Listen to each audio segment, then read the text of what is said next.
Hello बच्चों, तो आज हम लोग पढ़ेंगे डायमेंशनल एनालिसिस, जो कि क्लास 11 का बहुत इंपॉर्टेंट चैप्टर है। आप इस बार अगर नीट का पेपर देखें तो उसमें भी आपका 2 क्वेश्चन आए हुए हैं। तो देखिए कैसे आप सीखेंगे डायमेंशनल एनालिसिस। तो बेटा, डायमेंशनल एनालिसिस का मतलब क्या होता है? To represent the physical quantities in terms of fundamental quantities. जो फंडामेंटल क्वांटिटीज़ आपकी हैं, बेसिक आपने देख रखा है,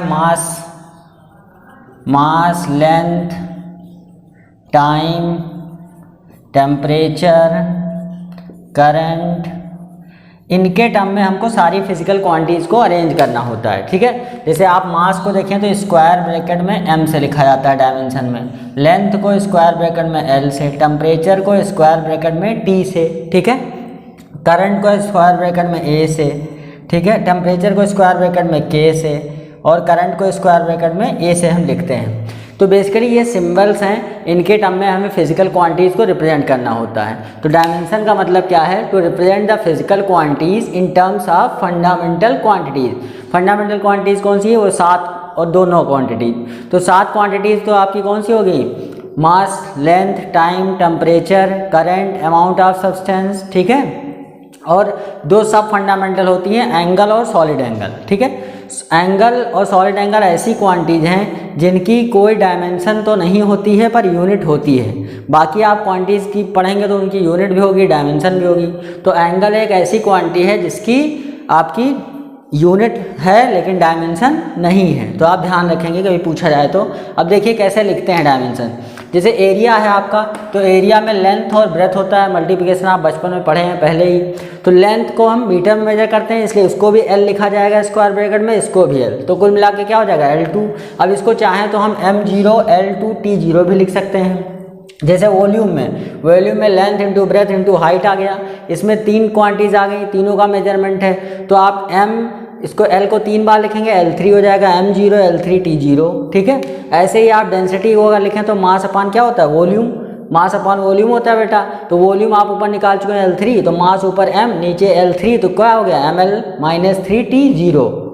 ऐसे ही अगर स्पीड या वेलोसिटी डायमेंशन देखें तो क्या होता है? डिस्टेंस अपान टाइम। डिस्टेंस की L हो गई अपान टाइम T, तो T ऊपर जाएगा -1, यानी M0 LT -1 हो गया। ऐसे आप जाएंगे एक्सीलरेशन का देखेंगे तो delta V by delta T, delta V को हम क्या लिखेंगे? LT -1 अपान एक टाइम से और डिवाइड करेंगे तो बेटा तो ये क्या बन जाएगा? LT -2। क्या बन जाएगा? LT -2। फोर्स होता है इक्वल टू ma, m का आप देख चुके हैं m ही होता है, और आपने ऊपर एक्सीलरेशन निकाल लिया तो LT -2, तो इसका क्या बन जाएगा? MLT -2। ऐसे आप वर्क देखेंगे, ध्यान दीजिएगा, वर्क एनर्जी सबकी यूनिट सेम होती है, जिससे इनकी डायमेंशन सेम होती है। टॉर्क एक क्वांटिटी है, फोर्स इनटू परपेंडिकुलर डिस्टेंस होता है, उसकी भी डायमेंशन सेम होती है। वो कितना आएगा? ML2 T -2। तो एनर्जी आ गया, एनर्जी की भी वही डायमेंशन होगी। कोई भी एनर्जी हो, चाहे काइनेटिक हो चाहे पोटेंशियल हो, एनर्जी में आपकी काइनेटिक आ जाएगी, पोटेंशियल आ जाएगी, इलास्टिक पोटेंशियल आ जाएगी। सबकी डायमेंशन क्या होगी आपकी? ML2 T -2। जहाँ भी एनर्जी दिखेगा आपको डायमेंशन ML2 T -2। अब G आ गया, कैपिटल G आपने पढ़ा है F equal to G M1 M2/R²। तो G इक्वल टू देखें ये आएगा। अब फोर्स की डायमेंशन क्या होती है बेटा? फोर्स की डायमेंशन होती है MLT -2 इंटू क्या हो गया? L2 अपान नीचे 2M2। अब इसको सॉल्व करेंगे आप तो क्या बन जाएगा? M-1 L3 T -2। ऐसे आप कोफिशिएंट आप विस्कोसिटी आगे पढ़ेंगे। फॉर्मूला इसका होता है force is equal to 6 pi eta R V होता है यहाँ पे वेलोसिटी। तो आप जाएंगे जब सेकंड बुक पढ़ेंगे वहाँ पे मैं आपको पढ़ाऊंगा। तो ईटा कोफिशिएंट ऑफ विस्कोसिटी अभी हमको याद रखना है, ML-1 T -1 होता है। ठीक है, ऐसे आप प्रेशर की डायमेंशन देखें तो क्या हो जाएगा? फोर्स अपान एरिया। फोर्स अपान एरिया क्या होता है आपका? प्रेशर। फोर्स की डायमेंशन MLT -2 और अपान L2 से डिवाइड करेंगे, एरिया L2, तो क्या आ जाएगा? ML-1 T -2। पावर का आप इसी तरह से वर्क अपान टाइम में ये इस तरह से क्या रख दिया? ML2 T -3 हो जाएगा। ठीक है, क्योंकि वर्क को टाइम से डिवाइड किया गया। पोटेंशियल इसी तरह से ये। ऐसे अगर मैं डायमेंशन निकलवाऊँ तो आपको बहुत सारी क्वांटिटीज हैं जिनकी डायमेंशंस को हम निकाल सकते हैं। जैसे देखिए, मैं इसको आप नोट कर लीजिएगा स्क्रीन पॉज करके। अब देखिए, डायमेंशन निकालना हमको अगर बेसिक फार्मूला मालूम है तो हम डायमेंशन क्या कर सकते हैं? निकाल सकते हैं। पहला काम तो हमारा, जैसे देखिए इस बार नीट में क्वेश्चन आया था, बहुत अच्छा क्वेश्चन पूछा गया 4 मार्क्स का। तो उसमें कुछ नहीं था, आपको सिंपली क्या करना था, एनर्जी अपान कैपिटल जी की डायमेंशन लिखनी थी। तो आप देखें एनर्जी की डायमेंशन क्या होती है, इस बार नीट में सवाल आया है आपका, हर बार नीट में क्वेश्चन लगभग डायमेंशन से पूछा जाता है, यूनिट मैनेजमेंट चैप्टर से 1-2 क्वेश्चन आते ही आते हैं, तो आप इनको ढंग से पढ़िए। एनर्जी क्या होती है, ml2 t-2 हो गया, जी की निकाला अभी आपने क्या, m-1 l3 t-2। अब इसको आप सॉल्व करेंगे तो क्या हो जाएगा, ऊपर जाएगा m2, l बचा -1 और t क्या हो गया 0, ये आपकी डायमेंशन निकल के आ गई। तो इसमें कोई समस्या आपको होनी नहीं चाहिए, ठीक है। तो आपकी ये डायमेंशन होगी, इस बार नीट में सवाल पूछा गया बेटा। अब देखिए जैसे मैं आपसे कहूँ कि स्ट्रेस की डायमेंशन बताइए। स्ट्रेस, अगर आप स्ट्रेस कहें सेकंड बुक में पढ़ेंगे, स्ट्रेस क्या होता है आपका, फोर्स अपान एरिया। तो इसकी भी डायमेंशन क्या आ जाएगी, जो प्रेशर की आई थी ml-1 t-2, ये भी डायमेंशन क्या आ जाएगी, ml-1 t-2, ठीक है। ऐसे आप क्वांटिटीज देखते जाइए। पोटेंशियल आपने निकाल लिया, रेजिस्टेंस की मान लो निकालना है, रेजिस्टेंस की डायमेंशन। तो रेजिस्टेंस बेटा क्या होता है, V/I, V आपने निकाला क्या, ml2 t-3 a-1 upon a से और डिवाइड हो गया, तो क्या हो जाएगा ml2 t-3 a-2 हो जाएगा। ये पोटेंशियल रेजिस्टेंस की डायमेंशन हो गई। तो ये कुछ कॉमन क्वांटिटी है जिसकी डायमेंशन निकाल सकते हैं। आपको नोट कर लेना है, ध्यान क्या रखना है, एंगल क्या होता है, डायमेंशन m0 l0 t0, लेकिन इसकी यूनिट होती है, इसकी यूनिट क्या होती है, रेडियन। तो ध्यान रखिएगा, एंगल एक ऐसी क्वांटिटी है जिसकी डायमेंशन नहीं होती लेकिन यूनिट होती है, आर्क अपान रेडियस होता है, तो जिससे की वजह से क्या होता है, इसकी यूनिट आपकी होती है लेकिन डायमेंशन नहीं होती है। अब देखिए बेटा एप्लीकेशन ऑफ डायमेंशन, जिसको जानना बहुत ज़रूरी है, क्लास 11 के एग्ज़ाम में भी आपसे पूछा जाता है। तो पहला एप्लीकेशन जो इसका है, पहला एप्लीकेशन वो क्या है, to check the correctness of formula.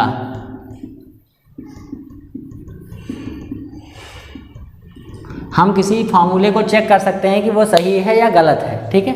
तो कैसे चेक करेंगे बेटा, जैसे मैं सिंपल एग्जांपल मान लो लिख दूँ, t = 2 पाई √L/g, इसको हमको चेक करना है सही है या गलत है।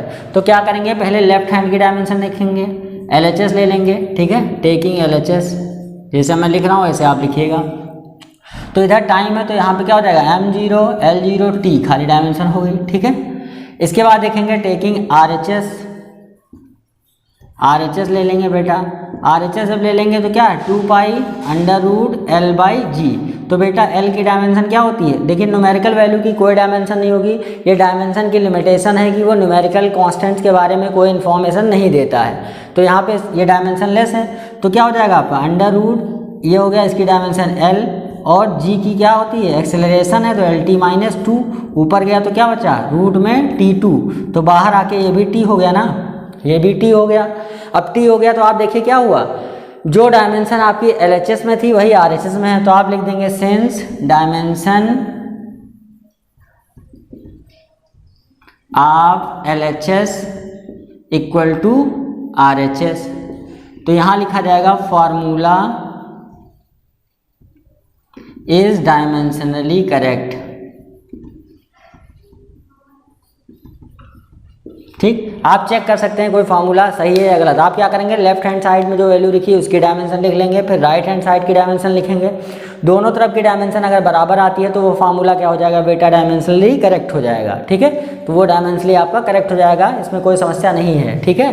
कोई समस्या हो तो आप उनको मैसेज कर सकते हैं, ठीक है। अब देखिए दूसरा हमको क्या है, हमको क्या करना है, दूसरा एप्लीकेशन इसका है to convert one system of unit to another, ठीक है। दूसरा जो बहुत इंपॉर्टेंट एप्लीकेशन है, ये नीट में कई बार इस पर भी क्वेश्चन आया है, क्या है, to convert one system of unit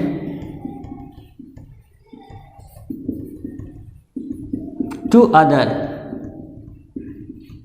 जैसे आपने सिस्टम ऑफ यूनिट क्या देख रखा है बेटा, MKS CGS है, कोई और यूनिट भी आ सकती है। तो आप कहीं भी देखेंगे बेटा, बेसिक चीज़ क्या है आपकी, कहीं पे भी मैग्नीट्यूड इनटू यूनिट क्या होता है, कांस्टेंट, ठीक है। आप कहीं पे देखेंगे बेटा तो मैग्नीट्यूड इनटू यूनिट क्या होता है, कांस्टेंट। जैसे मैं कहूँ कि 1 किलो आम लेके आइए या 1000 ग्राम रखिए, आपसे कहा जाए 1 kg तो यही क्या होता है 1000 ग्राम भी होता है। देखिए आपकी यूनिट, ये यूनिट है, ये मैग्नीट्यूड है। जब यूनिट बदली तो मैग्नीट्यूड भी क्या हो गया, बदल गया बेटा। जब यूनिट बदली तो मैग्नीट्यूड बदल गया। यानी इसका मतलब ये है हमारा कि मैग्नीट्यूड और यूनिट का प्रोडक्ट हमेशा क्या होता है, कांस्टेंट। यानी हम इसको लिख सकते हैं n1 into u1 equal to n2 into u2, n2 into u2। अब n1 बेटा मैग्नीट्यूड है, डायमेंशन मान लो क्वांटिटी हमको कोई नहीं पता तो हम डायमेंशन अपने मन से लिख देंगे। ऐसे n2 हो गया, तो अब हमें डायमेंशन जब तक नहीं पता है m2 की पावर a, l2 की पावर b और t2 की पावर c। तो यहाँ पे n2 हमको निकालना है, तो n2 इक्वल टू बेटा क्या निकल के आएगा, n1, ये हो गया m1 बाई m2 की power a, l1 by l2 की पावर b और t1 बाई t2 की पावर c। ये हमारा बेसिक फार्मूला निकल के आएगा जिस पे हम किसी भी यूनिट को कन्वर्ट कर सकते हैं। जैसे मैं एग्जांपल लेता हूँ, आपको ये समझ में आया बेटा। लेकिन मैग्नीट्यूड इंटू यूनिट क्या होगा, कांस्टेंट, इसीलिए इन दोनों का प्रोडक्ट हमेशा हमने क्या रख लिया, बराबर। फिर n1, फिर इसकी डायमेंशन लिख दिया, फिर इसकी। यहाँ पे देखिए डायमेंशन सेम है क्योंकि क्वांटिटी आपकी क्या है, सेम ही रहेगी। मास है तो मास ही रहेगा, ठीक है। एनर्जी है तो एनर्जी ही रहेगा। अब जैसे आपका क्वेश्चन आ गया बेटा कि कन्वर्ट 1 न्यूटन इंटू डाइन। क्या आ गया question, convert 1 newton into dyne. जैसे क्वेश्चन आपका आ गया कन्वर्ट 1 न्यूटन इंटू डाइन, तो ये बेटा किसकी यूनिट है, एमकेएस सिस्टम की। ये किसकी है, सीजीएस की। हमको पता करना है कि 1 न्यूटन में कितने डाइन होते हैं। तो क्या करेंगे, न्यूटन की पहले तो हम डायमेंशन लिख लेंगे। क्या हो जाएगा, फोर्स की डायमेंशन है mlt-2। क्या हो गया, mlt-2 हो गया। डायमेंशन हमको पता होना चाहिए। अभी हमने देखा फार्मूला क्या निकला था, n2 is equal to n1, क्या होता है m1 बाई m2 की power a, L1 by L2 की पावर b और T1 बाई T2 की पावर c। यहाँ ध्यान ये देना है बेटा, पहले देखिए जिस सिस्टम में आपकी यूनिट रहेगी उसको ऊपर रखेंगे, जिसमें कन्वर्ट करना है उसको कहाँ रखेंगे, नीचे। तो अब यहाँ देखिए डायमेंशन हमको मिल गई, a की वैल्यू यहाँ देखिए क्या है 1, तो यहाँ a की वैल्यू क्या आ गई 1। यहाँ देखिए 1 है l की, तो यहाँ 1 हो गया। t की यहाँ पे क्या है -2, तो हम क्या लिख देंगे -2। अब देखिए कितना 1 न्यूटन, यानी n1 की वैल्यू हो गई 1। अब मास पहले किस में था, किलोग्राम, अब हमको किस में ले जाना, ग्राम। पावर क्या हो गया 1, पहले हमारा था मीटर में, अब किस में ले जाना, सेंटीमीटर 1। पहले सेकंड में, अब भी किस में ले जाना, सेकंड में, पावर -2। अब बेटा देखिए सेकंड कट गया, इसका कोई मतलब नहीं, इसने इसको मार दिया। अब देखिए ग्राम, यहाँ पे देखिए 1 ऐसे रह गया, ये हो गया 1000 ग्राम अपान ग्राम। अब यूनिट एक जैसी करेंगे, इसके बाद क्या हो जाएगा, कैंसिल। अब यहाँ पे देखिए ये हो गया 100 सेंटीमीटर अपॉन सेंटीमीटर, सेंटीमीटर ने सेंटीमीटर को मार दिया। अब देखिए 10 की पावर 3 और ये होगा 2, कुल मिला के कितना हो गया 10 टू की पावर 5, यानी n2 की वैल्यू आपकी कितनी आ गई 10 टू की पावर 5। यानी आप अब कह सकते हैं क्या, 1 newton is equal to 10 to की पावर 5 डाइन। कोई समस्या वाली बात नहीं है बेटा, कोई समस्या वाली बात नहीं है। जैसे ये क्वेश्चन हो गया 1 न्यूटन को हमको डाइन में करना है, हमने कैसे किया, पहले हमने समझ लिया ये एमकेएस की है, ये सीजीएस की है। यहाँ पे mlt-2 हमने इसके डायमेंशन देख लिया क्या है न्यूटन के हिसाब से, फिर हमने उसकी डायमेंशंस पावर लिख दिया, फिर हमने फार्मूले में वैल्यू रख दिया, फिर हमने ऊपर नीचे यूनिट एक जैसी बनाई, फिर कैंसिल कर लिया और आपकी वैल्यू आ गई। ठीक है, आपकी वैल्यू आ गई। ऐसे देखिए अगर मान लो हमको आ जाता है जूल टू अर्ग, क्या करना है हमको, जूल टू अर्ग। बेटा दूसरा क्वेश्चन है, जैसे आपका आ जाए कन्वर्ट जूल टू अर्ग, जूल से आपको अर्ग में ले आना है। ठीक, अब यहाँ भी देखें अगर जूल किस सिस्टम की यूनिट है, जूल आपकी एमकेएस सिस्टम की है। ठीक, जूल किसकी है, एमकेएस सिस्टम की, और अर्ग किसकी है, सीजीएस सिस्टम की यूनिट है। ठीक, अब ये यूनिट किसकी होती है बेटा, एनर्जी की, तो ml2t-2 डायमेंशन हो जाएगी। अब क्या हो जाएगा, ml2t-2। तो मैं यही कर लेता हूँ, ये m है, इसको हमने क्या कर दिया 2, बाकी तो एक जैसा है। अब ये भी एमकेएस से सीजीएस ले आना है, तो आप कैंसिल करेंगे, यहाँ पावर 2 हो जाएगी, यहाँ भी क्या हो गया 2। तो आप देखिए यहाँ हो गया 3, यहाँ 4, यानी 10 टू की पावर कितना आ गया 7। कितना आ गया 10 टू की पावर 7। तो आपका कितना आ जाएगा 1 जूल में 10 टू की पावर 7 अर्ग। कितना हो जाएगा 10 टू की पावर 7 अर्ग। 1 जूल में कितना आ गया 10 टू की पावर 7। समझ में आया बेटा। क्या करना है, पहले एमकेएस सिस्टम में था तो मीटर किलोग्राम सेकंड लिख दिया हमने। ठीक है, मीटर किलोग्राम सेकंड लिख दिया, फिर हमने ग्राम सेंटीमीटर सेकंड में कन्वर्ट करना है उसमें रख दिया और वैल्यूज को सॉल्व कर दिया तो हमारा आंसर निकल के आ गया। ठीक है, समझ में आई बात बेटा? बहुत आसान है, इसमें कोई दिक्कत नहीं है। अब जैसे देखिए थोड़ा कॉम्प्लिकेटेड क्वेश्चन कैसे आएगा, थोड़ा कॉम्प्लिकेटेड क्वेश्चन को हम देखते हैं। जैसे आपका बेटा क्वेश्चन आ गया कि कन्वर्ट 1 मेगावाट, जैसे आपका क्वेश्चन बेटा आ गया convert 1 megawatt into new system of unit, new system of unit of 10 kg 10 kg and length 20 centimetre, time in minute, time in minute. ठीक है, जैसे क्या बनाना है हमको, अब हमारा क्या करना है 1 मेगावाट को एक ऐसी सिस्टम में कन्वर्ट करना है जिसमें मास क्या हो 10 kg हो और लेंथ की यूनिट क्या हो 20 सेंटीमीटर हो और टाइम की यूनिट क्या हो 20 मिनट हो। तो बेटा कुछ नहीं है, पहले तो हम देखेंगे 1 मेगावाट। 1 मेगावाट का मतलब क्या हुआ बेटा 10⁻⁶ वाट। अब वाट पे चले गए तो वाट किसकी यूनिट होती है, पावर की। वाट किसकी यूनिट होती है, पावर की। तो इसकी डायमेंशन क्या हो जाएगी mL2T-3। क्या हो गया mL2T-3। हमको क्या काम देखना, पहले तो यूनिट देखना है, फिर हमको क्या करना है उसकी डायमेंशन लिखना है। अब यहाँ से हमको पता चल गया N1, हमको क्या पता चल गया N1 और क्या पता चल गया डायमेंशन। तो अब बेटा देखिए फार्मूला कैसे लिखते हैं, N2 = N1, ये हो जाएगा m1/m2⁴ L1/L2⁴ T1/T2⁴ अब यहाँ पे वैल्यूज पुट कर दीजिए। N1 हो गया 10⁶, M1 आपको पता है किसमें, किलोग्राम में रहेगा, किस में ले आना है, ग्राम में। डायमेंशन आपने देख ली कितना, M की 1 है। ये हमारा किस में है, मीटर में। अब ले आना है किस में, kg था, किस में ले आना बेटा 10 kg। तो नीचे हम क्या लिखेंगे 10 kg। जिसमें कन्वर्ट करना होता है उसको कहाँ रखते हैं, नीचे। जिसको में कन्वर्ट करना होगा उसको कहाँ रखेंगे, नीचे। अब देखिए ऐसे लेंथ का मीटर में था, अब किस में ले आना है हमको 20 सेंटीमीटर। तो यहाँ लिख देंगे हम 20 सेंटीमीटर। फिर ये हमारा था सेकंड में और अब हमको ले जाना है मिनट में। अब पावर यहाँ क्या है -3, यहाँ क्या है 2, यहाँ क्या है 2। अब इसके बाद दूसरा काम हमारा क्या है, इनको एक जैसी यूनिट बनाना है। तो ये 10⁶ हो गया। ये देखिए 1000, ये तो kg एक जैसा यहीं पे कट गया बेटा, तो यहाँ बचा 1/10। ये क्या बचा 1/10। अब इसको हम क्या करेंगे 100 centimetre upon 20 centimetre, centimetre cut गया 25 जा 100, 25 जा 100। अब यहाँ पे देखिए बेटा इसकी पावर 2 है। यहाँ पे देखिए सेकंड हो गया, तो सेकंड और 1 मिनट में कितना होता है 60 सेकंड। 60 सेकंड कट गए, ये -3। अब इसको बेटा अगर हम सॉल्व करें तो कितना आ जाएगा, ये ऊपर कट गया 10⁵ बचा। यहाँ से देखिए एक 10 कटा 10⁵, ये 5 जा कितना हो गया 25 इंटू अगर यहाँ पे देखें 60 ऊपर जाएगा तो कितना हो जाएगा 60 × 60। इसको सॉल्व कर लेंगे और लिख देंगे न्यू यूनिट। क्या लिख देंगे, न्यू यूनिट। ये आपका आंसर हो गया बेटा। तो इस तरह से क्वेश्चन आपका आ सकता है। ठीक है, समझिए क्या करना है, जिसमें पहले रहेगा उसको पहले लिखेंगे, जिसमें कन्वर्ट करना है उसको बाद में लिखेंगे। ठीक है, समझ गए। अब ऐसे क्वेश्चन देखो, मान लो आ गया आपका कन्वर्ट 1 वाट, यही सेम टू क्वेश्चन मैं दूसरा लेता हूँ थोड़ा, कि कन्वर्ट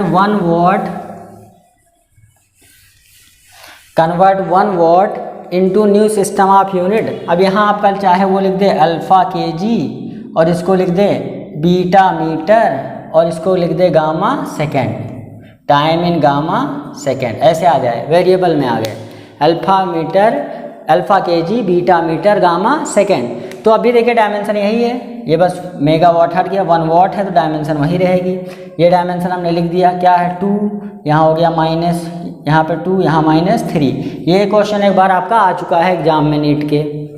अब यहाँ पे देखिए N1 हमारा 1 हो गया, ये हो गया kg अपान नीचे अब क्या लिख देंगे अल्फा kg, M1 है, यहाँ 1 हो गया। अब यहाँ पे क्या है लेंथ, ये मीटर है, अब किस में चला गया बीटा मीटर हो गया 2। ये सेकंड है, यहाँ बेटा हो गया गामा सेकंड हो गया, कैंसिल हो गया -3। ठीक है, अब इसको आप सॉल्व कर लेंगे, kg कट गया, मीटर कट गया, तो बचा क्या अल्फा -1 बीटा -2 गामा +3। गामा +3 क्या हो जाएगा न्यू यूनिट। जो नई कोई यूनिट बनी होगी उसमें आंसर आपका ये आ गया, समझ गए बेटा। तो इसमें कोई बहुत बड़ी समस्या नहीं है। तो अब हम इसके बाद देखेंगे तीसरा वाला, आपका तीसरा पार्ट। अब देखिए बेटा, हम लोग देखेंगे तीसरा एप्लीकेशन जो कि इम्पॉर्टेंट है बहुत। इस बार क्वेश्चन उसमें नीट में आया है, बहुत इंपॉर्टेंट बात है। देखिए आप, डायमेंशन का इस बार नीट में 2 क्वेश्चन आया है, 4-4 मार्क्स के 2 क्वेश्चन। अब सोचिए 8 नंबर आपको इस छोटे से डायमेंशन मिल जा रहा है, तो नीट के लिए बहुत इंपॉर्टेंट है डायमेंशन और एरर। अगर आपने इसको कायदे से तैयार कर लिया तो 1-2 क्वेश्चन आपको नीट में पक्का मिलेगा। तो आप देख लीजिए कायदे से, मैं एरर की भी डायमेंशन की भी वीडियो डाल दूंगा। एक बार आपने इसको पढ़ लिया, मैंने जो बताया इतना, उससे बाहर का कुछ खास पूछा जाना नहीं है। अगला है टू डिराइव फॉर्मूला, ठीक है, फॉर गिवन क्वांटिटीज। बेटा क्या है अगला तीसरा जो बहुत इंपॉर्टेंट एप्लीकेशन है कि हमको कुछ दे दिया जाए, उसमें क्या करना है, हमको डिराइव करना है फार्मूला। क्या करना है, फार्मूला डिराइव करना है। तो जैसे देखिए हमको दे दिया गया क्वेश्चन, क्या है, हम क्वेश्चन लेके ही सीखते हैं। Time period of simple pendulum depends upon mass of bob m, length of string l, acceleration due to gravity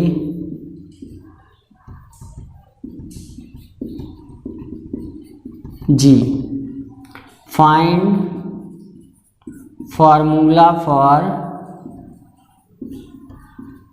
time period.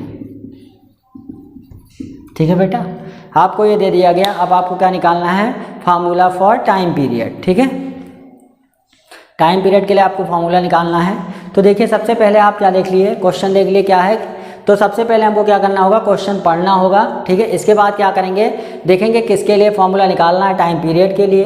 तो हम सबसे पहले टाइम पीरियड लिख लेंगे। ठीक है, हम सबसे पहले क्या लिख लेंगे, टाइम पीरियड। तो टाइम पीरियड हमने लिख लिया, फिर डायरेक्टली प्रोपोर्शनल का साइन लगाएंगे, डायरेक्टली प्रोपोर्शनल। फिर किस पे डिपेंड कर रहा है, मास पे डिपेंड कर रहा है, अपने मन से मास की पावर ए। लेंथ पे डिपेंड कर रहा है, अपने बी, इसकी पावर अपने आप सी लगा लेंगे। क्या लेंगे, इसके बाद अपने आप पावर सी लगा।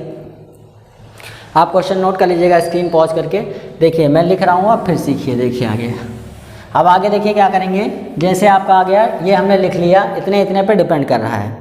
अब बेटा क्या करेंगे, हम सीधे प्रोपोर्शनलिटी का साइन हटाएंगे। कोई न्यूमेरिकल कांस्टेंट k आ गया, m की पावर a, l की पावर b, g की पावर c। अब देखिए हम दोनों तरफ डायमेंशन लिखेंगे। तो m0 l0 t हो गया इधर की डायमेंशन। इधर मास है केवल, तो मास की डायमेंशन m होती है, पावर a लिख लिया। लेंथ है, लेंथ की डायमेंशन l होती है, पावर b लिख दिया बेटा। g है एक्सेलरेशन, तो lt पावर क्या लिख दिया, c। अब हम क्या करेंगे, डायमेंशन को इकट्ठा करेंगे। डायमेंशन को क्या करेंगे, इकट्ठा। तो m की पावर a आ गया, l की पावर b प्लस c मिल गया, और t की पावर माइनस 2c मिल गया। ये देखिए आप, अब एक ये लेकिन न्यूमेरिकल वैल्यू की कोई डायमेंशन नहीं होती, इसलिए उसको हम नहीं लिखेंगे। अब देखिए बेटा ध्यान से, अगर कंपेयर करें तो यहाँ ma है, यहाँ क्या है, 0 है, तो a इक्वल टू क्या मिल गया, 0। अब इक्वल करने के लिए यहाँ b प्लस सी भी हमको क्या मिलना चाहिए, 0। और ऐसे माइनस 2c किसके बराबर होना चाहिए, 1 के। तो c इक्वल टू डायरेक्ट हमको कितना मिल गया, -1/2। यहाँ रख दें तो b इक्वल टू माइनस से, यानी b क्या मिल गया, +1/2। देखिए a b c मिल गया आपको आसानी से, a b c आपको आसानी से मिल गया, रख दीजिए वहाँ पे। t इज इक्वल टू क्या हो गया, m की पावर 0, l की पावर 1/2, k और g की पावर -1/2। तो किसी की पावर 0 1 हो जाती है, तो k 1/2 का मतलब √, l ऊपर हो गया, g नीचे हो गया क्योंकि इसकी पावर माइनस। देखिए फार्मूला निकल के आपके आ गया, टाइम पीरियड का फार्मूला एकदम सही आपका आ गया। न्यूमेरिकल कांस्टेंट के बारे में कोई इन्फॉर्मेशन नहीं देता है, अगर देता तो मैं यहाँ लिख देते। ठीक है, तो इस तरह से आप फार्मूला डिराइव करेंगे। एक क्वेश्चन बेटा मैं और ले लेता हूँ ताकि आपको समझ में आ जाए, ताकि आपको समझ में आ जाए। जैसे मान लो कोई क्वेश्चन आ गया, सिंपल सा क्वेश्चन मैं ले लेता हूँ कि क्या है, स्पीड ऑफ ट्रांसवर्स वेव या speed of longitudinal wave depends upon tension T and mass per unit length m. Find formula for speed. ठीक, आपका स्पीड डिपेंड कर रहा है टेंशन एक प्रकार का फोर्स होता है, ठीक है, तो टेंशन पे डिपेंड कर रहा है और मास पर यूनिट लेंथ पे। तो देखिए हमने क्या कर दिया, वेलोसिटी डायरेक्टली प्रोपोर्शनल मास की पावर a टेंशन की पावर b कर दिया। अब बेटा प्रोपोर्शनलिटी हटाएंगे, कांस्टेंट आ गया m की पावर a t की पावर b। अब अपने मन से b की डायमेंशन लिखेंगे तो क्या हो जाएगा, l t माइनस 1 मास क्या हो गया 0, इधर के डायमेंशन हमने लिख दिया, इधर के डायमेंशन k से कोई मतलब नहीं, मास है मास पर यूनिट लेंथ यानी मास अपॉन लेंथ है उसकी पावर a। टेंशन होता है आपका फोर्स, तो m l t माइनस 2, ठीक है, इसकी पावर b हो गया। अब देखिए m0 l t माइनस 1 इधर निकाल लिए तो m की पावर हो गया a प्लस बी, l की पावर हो गया माइनस a प्लस बी और t की पावर हो गया आपका माइनस 2b। अब कंपेयर कर लें अगर बेटा तो माइनस 2b इक्वल टू क्या आ गया -1, तो b इक्वल टू क्या आ गया 1/2, b इक्वल टू क्या आ गया 1/2।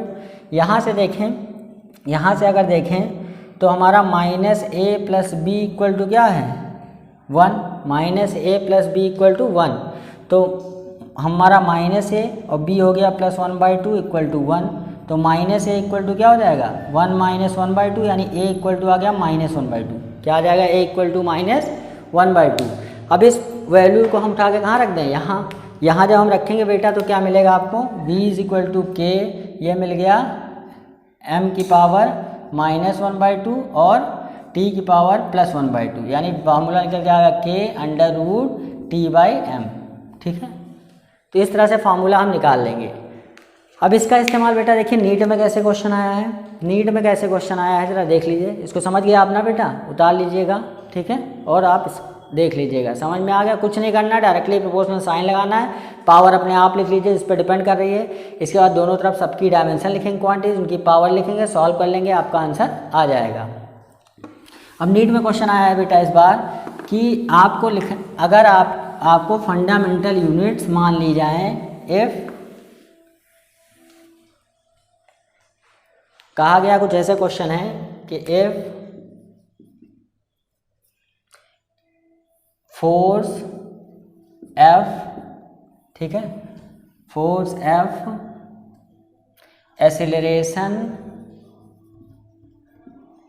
A and time T chosen as fundamental units,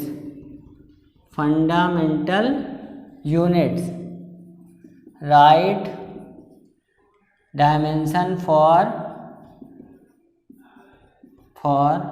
energy. ये नीट में क्वेश्चन बेटा आया इस बार, क्या है कि अगर फोर्स F को, एक्सेलरेशन A को, टाइम T को हम चूज कर लें एज फंडामेंटल यूनिट्स, तो डायमेंशन लिखिए किसके लिए, एनर्जी के लिए। तो बेटा कुछ नहीं, बहुत आसान क्वेश्चन है, इसमें कुछ ध्यान नहीं, वही आपको कॉन्सेप्ट पता होना चाहिए। एनर्जी के लिए आना तो एनर्जी डायरेक्टली प्रोपोर्शनल फोर्स की पावर A और A की एक्सेलरेशन की पावर B और T की पावर C कर दीजिए। फिर यहाँ पे कोई कांस्टेंट लाना नहीं था, इसलिए कोई बात नहीं, हम कांस्टेंट 1 लेते हैं, या K आप लिख ही लीजिए, F की पावर A की पावर B, T की पावर C हो गया। अब दोनों तरफ हम डायमेंशन लिख लेंगे, एनर्जी होता है ml2T-2, फोर्स है तो क्या हो गया mlt-2 खाली, इसकी पावर A, ये है lt-2 पावर B, यहाँ हो गया T की पावर C। अब कंपेयर कर लें तो m हो गया L2T-2 ऐसे आ गया, ठीक है। ऐसे आप इधर देखें तो क्या हो गया, m की पावर यहाँ a है और l की पावर a प्लस b है, t की पावर यहाँ देखें तो -2a है, यहाँ देखें -2b है, यहाँ प्लस c है, ये आ गया बेटा। अब आप कंपेयर कर लिए, यहाँ a इक्वल टू 1 मिल गया सीधे आपको, और a plus b equal to क्या मिल गया 2, तो यहाँ पे a की वैल्यू रखें तो b भी क्या मिल गया 1, b भी क्या मिल गया 1। अब c पे आ जाइए, क्या है -2a -2b, -2a -2b l, हाँ -2a -2b और plus c is equal to हमको मिल गया -2, तो ये हो गया -2 हो गया आपका, -2 और प्लस सी इक्वल टू -2, तो ये -2 कट गया, सी इक्वल टू क्या मिल गया 2, सी इक्वल टू क्या मिल गया 2। तो बेटा आसानी से आपका एनर्जी को डायमेंशन क्या लिखेंगे, f की पावर 1 और a की पावर 1 और t की पावर 2। बहुत आसान क्वेश्चन है, कोई इसमें दिक्कत नहीं आएगी, समझ गए। तो आप इसी तरह से क्या करेंगे, इक्वेट कर लेंगे तो क्वेश्चन आ गया। इस तरह क्वेश्चन हर बार एग्जाम में लगभग आता है, जैसे इससे पहले आ चुका है यहाँ पे कि अगर एनर्जी को E ले लिया जाए, ठीक है, वेलोसिटी को V और टाइम को T, अगर क्या ले लिया जाए, आप लोग घर पे करके देखिएगा बेटा, इसी तरह से करके देखिएगा, कोई बहुत मुश्किल क्वेश्चन नहीं है। क्या करना है बेटा, अगर एक बार क्वेश्चन पहले आ चुका है, if energy E, velocity V and time T chosen as fundamental units, NEET में आ चुका है ये, fundamental units, find formula for mass, ठीक है, मास m के लिए फॉर्मूला निकालना है। तो आप क्या करेंगे, यहाँ भी आप कर सकते हैं बेटा, कोई दिक्कत नहीं, मैंने आपको सिखा दिया है, आप कर लेंगे। क्या करेंगे, मास इज इक्वल टू आप E की पावर A, B की पावर B, T की पावर C, दोनों तरफ आप डायमेंशन लिख दीजिएगा, A B से निकाल लीजिएगा। चलिए कर ही देता हूँ, m हो गया L0 T0 हो जाएगा, एनर्जी है तो mL2 T-2 की पावर क्या हो गया A, यहाँ वेलोसिटी है T-1 B, T है पावर क्या हो जाएगा C, हो गया बेटा। अब देखिए क्या करेंगे हम, इसके बाद देखिए आप यहाँ पे कंपेयर कर लीजिए, तो यहाँ पे देखिए मास की पावर A आ गया, L की पावर 2A प्लस B और T की power -2A - B plus C, ये आ गया, ठीक है, mL0 T0, कंपेयर कर लीजिए, A आपको सीधे 1 मिल गया, A1 मिल गया, 2A plus B equal to क्या मिल गया 0, 2A plus B equal to क्या मिल गया 0, A हमारा 1 है तो B इक्वल टू क्या आ जाएगा -2, B इक्वल टू क्या हो गया -2। अब यहाँ पे देखिए -2A - B plus C equal to 0, तो आप रख दीजिए A की वैल्यू -2 × 1 माइनस प्लस 2B हो गया प्लस C इक्वल टू 0, तो यहाँ से आपको C क्या मिल गया 0, C क्या मिल गया 0। तो आप इसको लिखेंगे तो क्या लिखेंगे, E की पावर 1, V की पावर 2 और T की पावर 0, ऐसे लिखा जाएगा, ठीक है, ये आपका आंसर हो जाएगा, कोई बहुत बड़ी बात नहीं। तो इस तरह क्वेश्चन भी आपका आता है एग्जाम में, तो आप इसको जरूर कायदे से समझ लीजिए और ध्यान में रखिए भी, ठीक है। अब देखिए बेटा, नेक्स्ट आपका बहुत इंपॉर्टेंट है प्रिंसिपल ऑफ होमोजेनिटी, पूरी डायमेंशन में एक लेक्चर में कराया दे रहा हूँ, अगर आप इसको ध्यान से देख के चले गए तो आपका कोई भी क्वेश्चन हो जाएगा। क्या है आपका प्रिंसिपल ऑफ होमोजेनिटी, बहुत मुश्किल नहीं है प्रिंसिपल ऑफ होमोजेनिटी। ये क्या कहता है बेटा, principle of homogeneity, principle of homogeneity, principle of homogeneity क्या कहता है, आप जिसको जानते हैं, आप पता है आप मीटर को मीटर में ऐड करते हैं, किलोग्राम को किलोग्राम में, सेकंड को सेकंड में, ऐसा तो है नहीं कि आप मीटर को उठा के मीटर में किलोमीटर में जोड़ दें, आप एक जैसी यूनिट को ही ऐड करते हैं। तो ये क्या कहता है बेटा, कहता है same dimensional quantities can be added subtracted or equated. हम उन्हीं क्वांटिटीज़ को इक्वल लिखेंगे या उन्हीं को हम क्या करेंगे ऐड या सब्ट्रैक्ट करेंगे जिनका डायमेंशन क्या होगा सेम होगा, ठीक।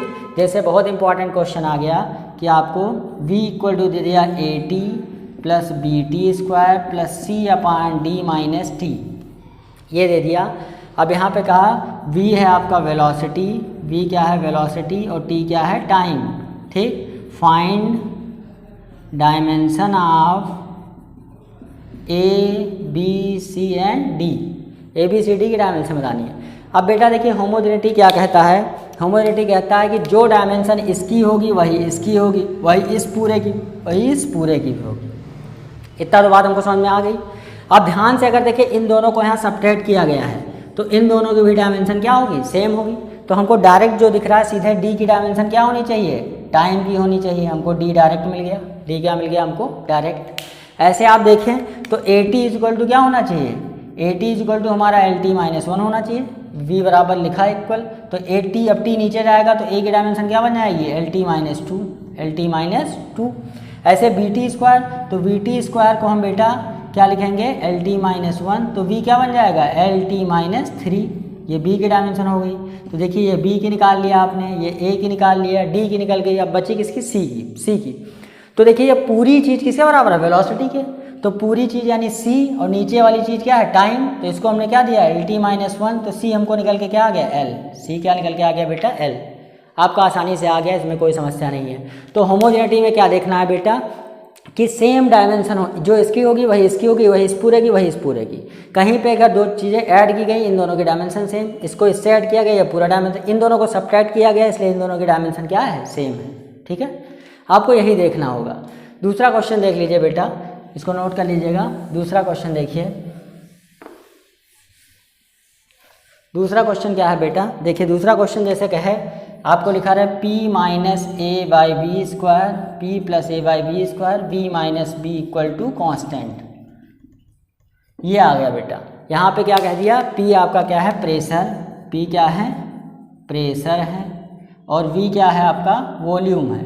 आपको कह रहा है find dimension of a and b, कई बार कह देगा फाइंड a इंटू बी, ऐसे भी पूछ सकता है, तो कोई इसमें बड़ी बात नहीं है।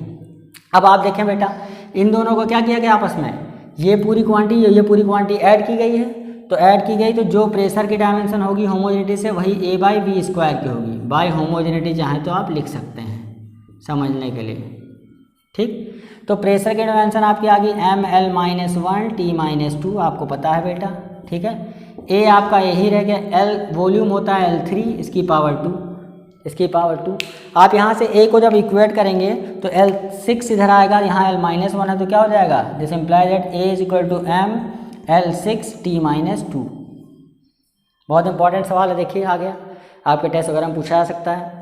ऐसे यहाँ देखिए इन दोनों को सब्ट्रैक्ट किया गया, इसका मतलब जो v की डायमेंशन होगी वही इसकी डायमेंशन होगी, ये भी आ गया आपका, तो इसमें कोई समस्या वाली बात नहीं है। ठीक है, ये है होमोजेनिटी। होमोजेनिटी में क्या देखना है कि डायमेंशन सेम होंगी तभी हम ऐड कर सकते हैं, और इससे हम किसी जो डायमेंशन नहीं दिया उसका निकाल भी सकते हैं। अब देखो बेटा, अब देखो कुछ बहुत इंपॉर्टेंट क्वेश्चंस हैं जो आते हैं, ध्यान दे लीजिए, उनमें कुछ बातें आपको ध्यान रखना है इसमें। एक तो क्या है, लिमिटेशन ऑफ डायमेंशन, ये है कि ये हमारा क्या कहता है, न्यूमेरिकल वैल्यूज़ की डायमेंशन के बारे में कोई इन्फॉर्मेशन, न्यूमेरिकल की डायमेंशन होती ही नहीं है, और ये न्यूमेरिकल के बारे में कोई इन्फॉर्मेशन भी नहीं देता है। ठीक है, ये इसकी लिमिटेशन है।